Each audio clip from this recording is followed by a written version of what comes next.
any price that you put out there as a buyer, you want to leave them with the impression that this number is thought through, it's calculated, it's merited, it's reasonable. I can support it. I can justify it. Before I give off any kind of concession, I'm going to reiterate that number again to make sure that, hey, I leave you with the impression that I'm a credible negotiator here. I'm not one that's playing a game and just willing to discount for the sake of trying to get you over the finish line. My name's Mike Lander, and you're listening to Higgle, the B2B Sales Club podcast, where we bring you actionable insights about sales RFPs, negotiations, and difficult procurement discussions from sales leaders, brand leaders, and procurement leaders. Please subscribe to get updates when new episodes are released.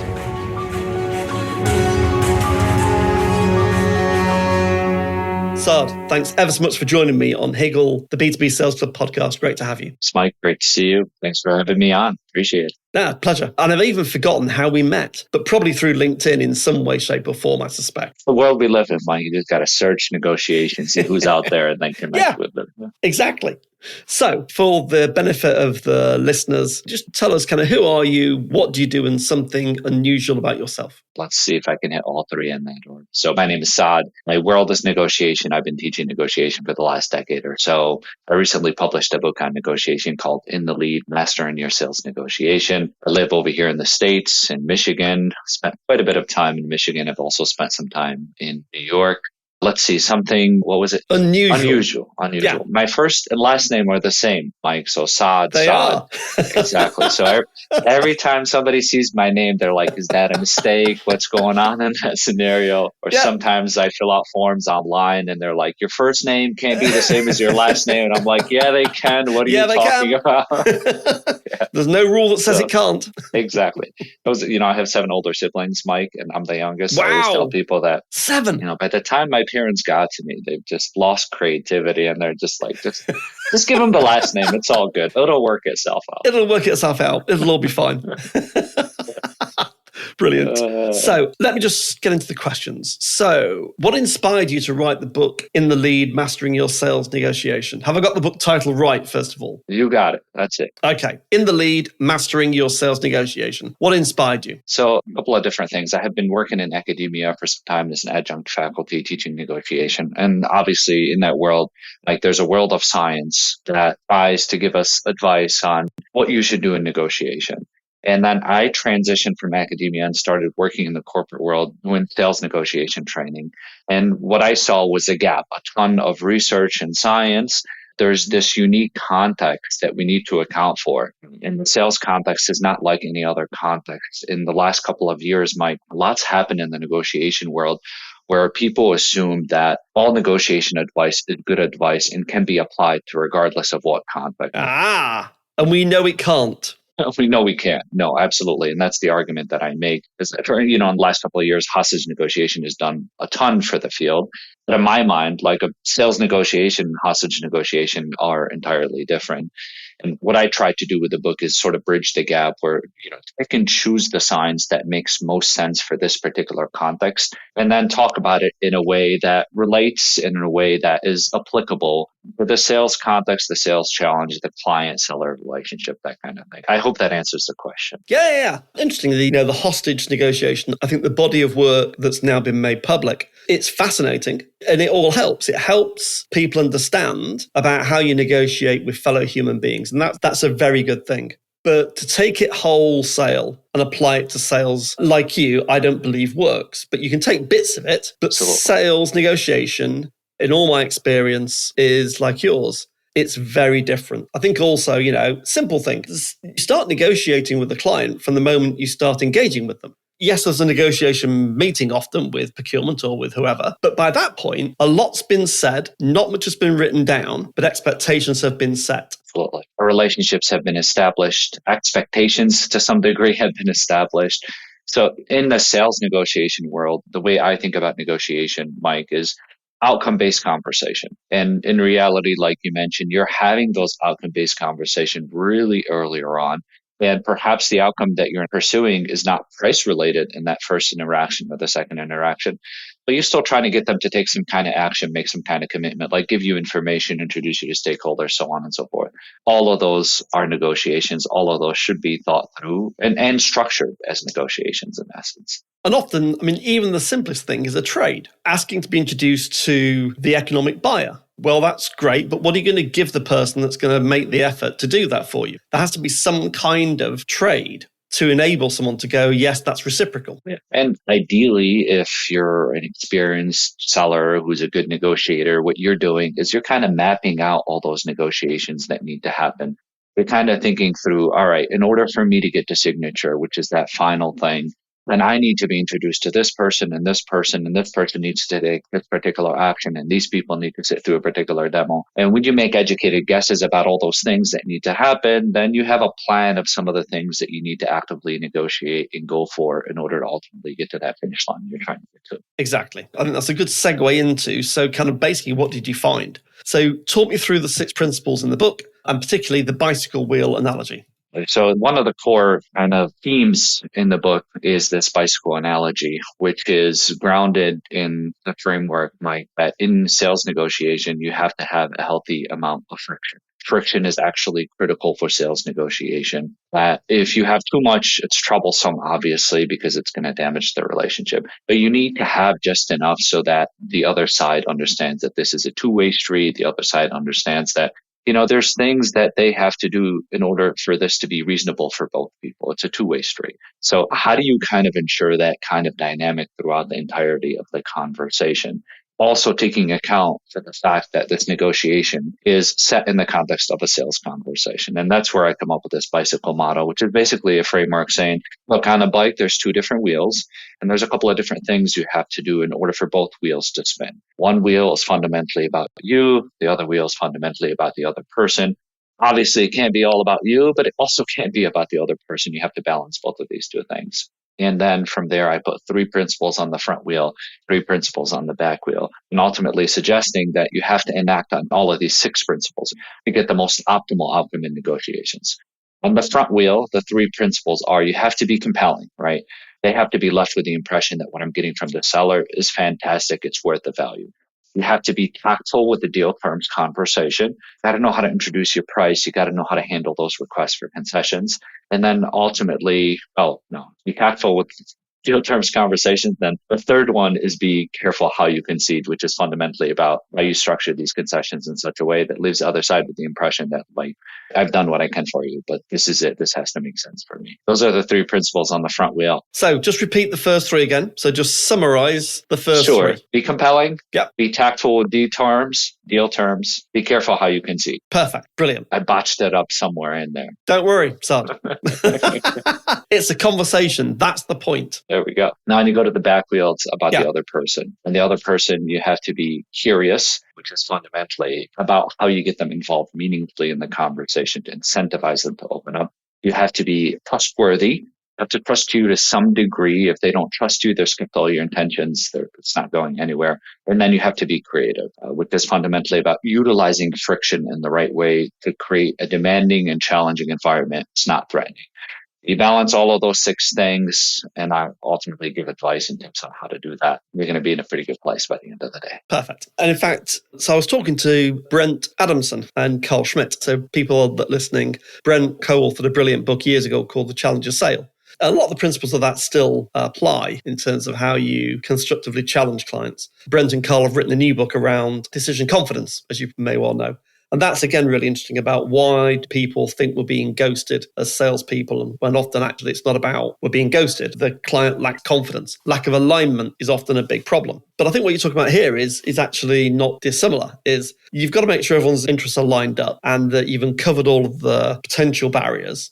Just talk about that kind of like the challenge bit. How do you challenge someone constructively so that you help move the deal forward? So, I mean, the challenge that you're going to hear as a seller at some point in your conversation is it's not worth it, or there's somebody that's willing to do it for significantly cheaper. Yeah, what exactly. Can you do for me on price? Yeah. And that's fundamentally about challenging their value, sort of perception of what it is that you're offering. How do you do it in a way that's sort of constructive and not in a way that kind of distances or damages perhaps that relationship? A couple of things that I sort of advise to people is in this conversation, you don't want to preach to them all the unique things that you can do. You want them to tie back what the unique things that you do mean for their business out. Yeah, exactly. Really good sellers in the way in which they'll do this is rather than preaching, I can do this, this for you. I'll ask a set of systematic questions at getting the client to further realize what those unique capabilities that they have mean for their business outcomes, mean for their business objectives.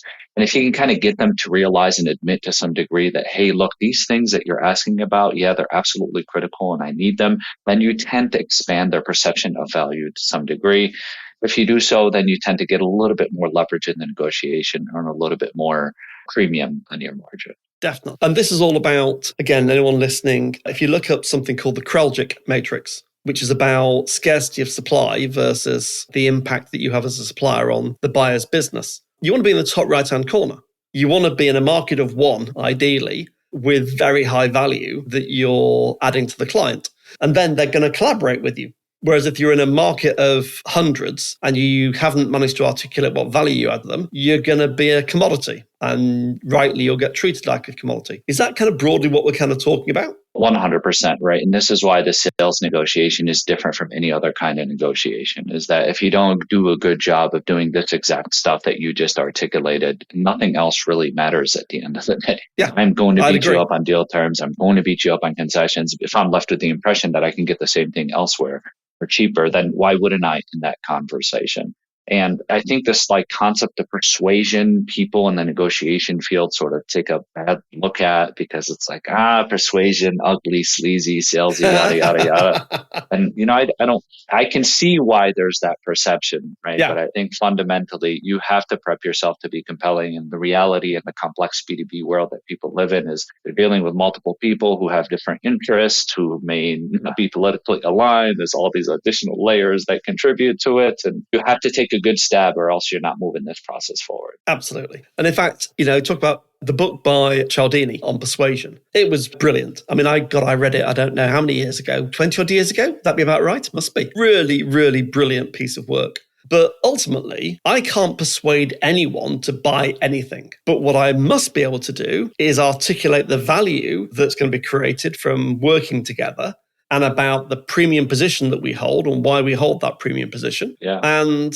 simple thing. Well, let's talk about discounting in a sales environment. When I talk to my clients about discounting, I say, what do you think happens when you offer a discount to a client? Psychologically, what happens? And they're like, sometimes they go, well, it closes the deal quicker. And I'm like, no, think about what message you're giving to them. Mm-hmm. And my view, so good to have a discussion about this, my view is the moment you start discounting without exchanging any value for that change in price, psychologically you're saying to someone, I don't really value what I do, so I'm just going to change the price and give you a lower price. And the second thing is there's more to come. Because if you've given 15% off now, that's probably 25 or 30% altogether. What did you find? Yeah, sometimes you open up their appetite for negotiation based on how you're conceding, right? And I think what you're articulating here, Mike, is that you can't think through concessions as discounts. You have to think through concessions as exchanges. Exactly. In order to make sure that they're left with the impression that, look, this has to be fair, reasonable. This has to work for the both of us.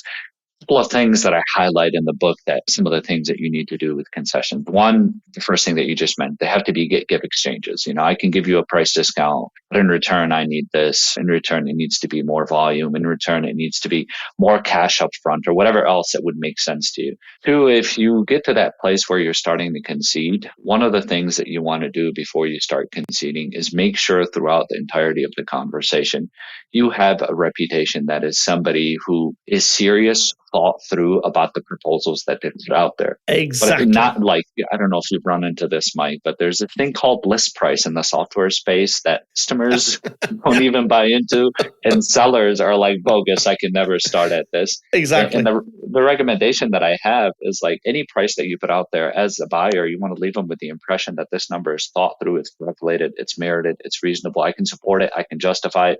Before I give off any kind of concession, I'm going to reiterate that number again to make sure that, hey, I leave you with the impression that I'm a credible negotiator here. I'm not one that's playing a game and just want a discount for the sake of trying to get you over the finish line. And that I can justify it. I mean, Saad, I think that's so important. There has to be a logic behind your commercial proposition. Whether the buyer agrees or not is different, but there has to be a logic and it has to be defendable. Yep. So if it's logical and undefendable, well, it's going to get destroyed and you won't do a deal. If it's kind of defendable but illogical, you'll confuse the buyer. So you've got to have something that's logical, defendable, and in the kind of top end of the range of the ZOPA, this zone of possible agreement. You can't make it logical, defendable, but actually it's only defendable if you've got gazillions to spend because it's way outside the zone of agreement. Absolutely. Right. So think about it. What's, the thing that I urge sellers always to think about, regardless of what outcome-based conversation they're having, is to always start with the most ambitious thing that is reasonable. And I think you're articulating in slightly different terminology, but that's it. You got to think through, what could I put out there that's justifiable, that I can still leave the other side with the impression that this thing is actually reasonable to some degree. You do that, then you're leaving the other side that your brand as a negotiator is somebody that's serious, thought through.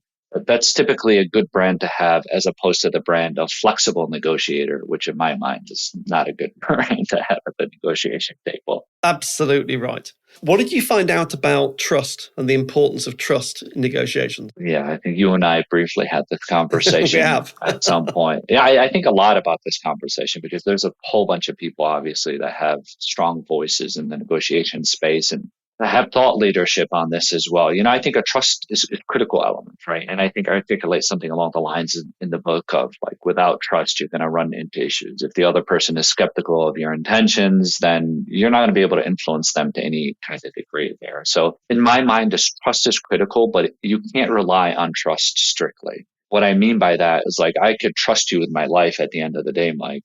In that conversation, I still have to do the right things. I still have to be compelling. You do. I still have to be tactful with deal terms. I still have to be careful how to concede. I still have to have some level of friction in the conversation to get the both of us thinking outside of the box. Without trust, all that stuff becomes much more difficult. With trust, it becomes a little bit easier. My only caveat is you can't put all your faith and trust alone to get you to your most optimal outcome. It's a critical variable, but it's not Absolutely. enough. Yeah. Definitely. Necessary, but not sufficient. Mm-hmm. Yeah, it's a much more succinct way of putting it. I was taught that by McKinsey or someone, I'm sure I was at some point. But so it's a necessary component, but it's not sufficient to get you a good, balanced commercial deal. And I think that, again, some salespeople, I think, fall into the trap of, I wrote an article on this. Are salespeople your best negotiators? And bluntly, my conclusion was, no, they're not. If you look at the characteristics of great salespeople versus the characteristics of great negotiators in complex deals, they're actually quite different. I put a table together on exactly this, compare and contrast, because a lot of salespeople are trying to maintain the relationship, build the relationship, obviously build trust, be flexible, be available. And that can cause problems with the friction element of this, which is they don't like to create friction because it's counterintuitive. Yep. Mm-hmm. Sorry, I don't mean to interrupt, but that hits home for carry me on. Because there's so much emphasis on win-win. There's so much emphasis on interest-based negotiation. There's so much emphasis on building a relationship that people tend to view friction as sort of this negative thing. People make this assumption that if I step into friction, I'm going to damage the trust in the relationship that I have with the other person. That, I think, is one of the biggest themes in the book, is that friction is actually a critical component. Your job in these conversations as a negotiator is not to find agreement. It's to find the right agreement. Yes, that requires trust, but it also requires that you do all these other things. I was talking to a friend of mine, this is 2 or 3 years ago, who's in a very different field. He's in the kind of brand experience, creative world, in luxury brands, in very high-end luxury brands. And we were talking about, I was saying, so in a luxury brand interaction experience, you clearly don't want any friction. He said, absolutely not. You need friction in the experience to make people be aware of the context and to push back and to challenge thinking. If I think of, I'm not a great art fan, but if I think of great pieces of art, The ones that are the most compelling for me are those that create some mental friction. They make you think differently. They challenge your assumptions. Yep. They challenge your biases. All that's good. The research on creativity is exactly that, Mike, which is creativity happens in teams when people are thinking long and hard about the problem and the environment is demanding and challenging. You don't want it to cut into the threatening, but it has to. People don't think outside of the box naturally because for the sake of it, especially in the context of an exchange where they have some interest that they're trying to protect. So you have to give the incentive for the other person to start co-searching with you for the most optimal thing that would make sense in that situation. And imagine, this has just kind of come to me, but imagine this in a negotiation. I'm negotiating with you, Saad. It's all very relationship based and we're having a nice conversation. And then I say, Saad, let's do some friction into the discussion. Let's think out of the box for a second, shall we? Yeah. And you're like, he must be mad. That bloke's lost the plot. So it has to be natural, doesn't it? It has to be a natural part of the conversation. So maybe some practical ways on which you can do that in the conversation would be useful for listeners, right? So before you get into these conversations, you have to take time to start to think about strategically, based on where you're at, what is the most ambitious but reasonable thing that you're trying to achieve? Outcome-based conversation, that's the most optimal outcome that you're trying to get to. And then you have to think to yourself to kind of build on the conversation is how could I support and justify that outcome in a way that leaves the other side with the impression that I'm serious, but this is reasonable and merited. You want to go into the conversation knowing both of those two things at a very minimum, and you need to be able to hold the line to some degree at the outcome that you're trying to pursue.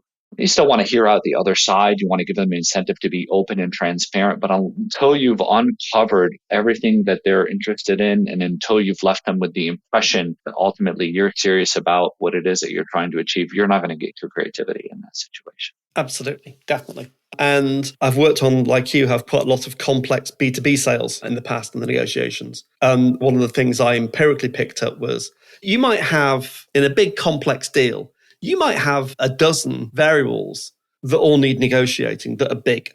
And you need to, for each variable, work out what's the ideal, the maximum that I'd like to achieve, what's the minimum I'm prepared to accept, the most desirable outcome, least acceptable outcome model. And that's across 12 parameters. So you've got 12 parameters and you've got two ends to the spectrum. You've got multiple levels within each of those that you can land on. So it's complex. So you have to think it through.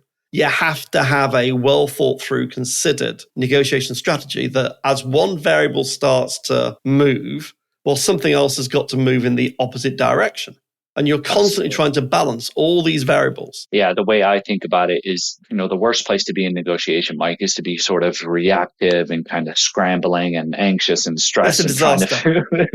Because you take your plan and throw it out the window immediately. And the thing that I encourage people typically to do is you have to play offense in these conversations. And obviously it doesn't mean you have to be aggressive, but you just got to be deliberate. Everything that you do has to be informed by a strategy that you kind of predefined. And you're absolutely right. In complex B2B sales, a whole bunch of people, a whole bunch of variables. The very minimum you want to define, where are you starting?